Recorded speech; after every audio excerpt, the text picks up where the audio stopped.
এই পুলি পিঠার ভেতরটা দেখলে সবাই চমকে যাবে। একবার বানিয়ে দেখুন, এই পুলি পিঠাই হয়ে যাবে সবার ফেভারিট। যেমন উপরটা মচমচে তেমনি ভেতরটা জুসি আর টেস্টি। তাহলে চলুন দেখে নিই আমি কিভাবে পিঠাটা বানিয়েছি। এখানে প্রথমে আমি পুরটা তৈরি করে নিচ্ছি। এখানে আমি 1.5 কাপ নারকেল কোড়া আর 1/2 কাপ চিনি দিয়েছি। সাথে মশলা হিসেবে দিয়েছি 3-4টা এলাচ, 2-3টা তেজপাতা, 2-3টা দারুচিনি আর সামান্য একটু পানি দিয়ে এটাকে সুন্দর করে ভাজা ভাজা করে নিচ্ছি। আমি বেশি কড়া লাল করবো না, ঠিক এরকমটা করবো। আর এরকমটা হয়ে গেলে আমি নামিয়ে নিব। আমি 1/2 চামচের মতো লবণ দিয়ে দিয়েছি। লবণটা দিলে মিষ্টি জাতীয় খাবারে সুন্দর একটা ব্যালেন্স আসে। তারপর চলে আসলাম পিঠার ডো বানানোর জন্য। আর এই নিয়ম ফলো করে আপনি ডো বানালে একদম পারফেক্ট হবে। আমি এখানে 3 কাপ পানি দিয়েছি আর 3 কাপ পানির সঙ্গে সম পরিমাণ আটা দিব। 2 কাপ চালের গুঁড়া আর 1 কাপ আটা দিব আর 1 চা চামচ লবণ দিয়েছি। সব সময় আপনারা পানির ব্যালেন্সটা এইভাবেই রাখবেন, মানে 3 কাপ পানি দিলে 3 কাপে আটা দিবেন আর 4 কাপ পানি দিলে 4 কাপে আটা দিবেন। মানে যেরকম পানি সেরকমই আটা দিতে হবে। আর পানিটা যখন একদম ফুটে উঠবে তখন এটার মধ্যে চালের গুঁড়ো দিতে হবে, না হলে কিন্তু পারফেক্ট ডো হবে না। পানি যখন ফুল বলক উঠে গেছিল তখন আমি এটার মধ্যে আটা দিয়ে নেড়ে চেড়ে 10 মিনিটের জন্য ঢেকে রেখে দিয়েছিলাম। ঠিক 10 মিনিট পর আমি আটাগুলোকে এভাবে নামিয়ে নিয়েছি। আর চালের গুঁড়ার মধ্যে আটা দেওয়ার অর্থ হলো যাতে পিঠা বানানোর সময় পিঠাটা ভেঙে না যায়। আপনারা চাইলে নাও দিতে পারেন। আটাটাকে সুন্দর করে মথে সফট একটা ডো বানিয়ে নিয়েছি। তারপর এইভাবে আমি রুটি করে নেব।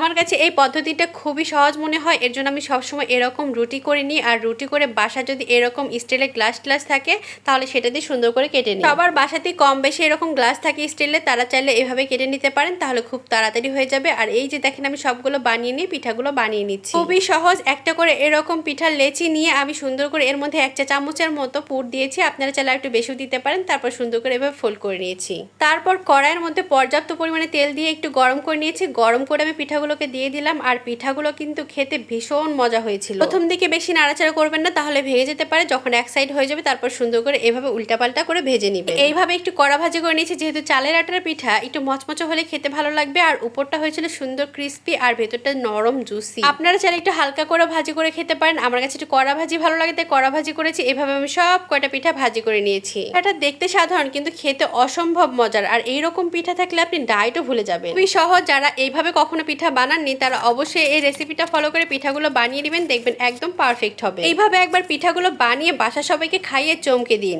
তাহলে সবাই ভালো থাকবেন। আল্লাহ হাফেজ।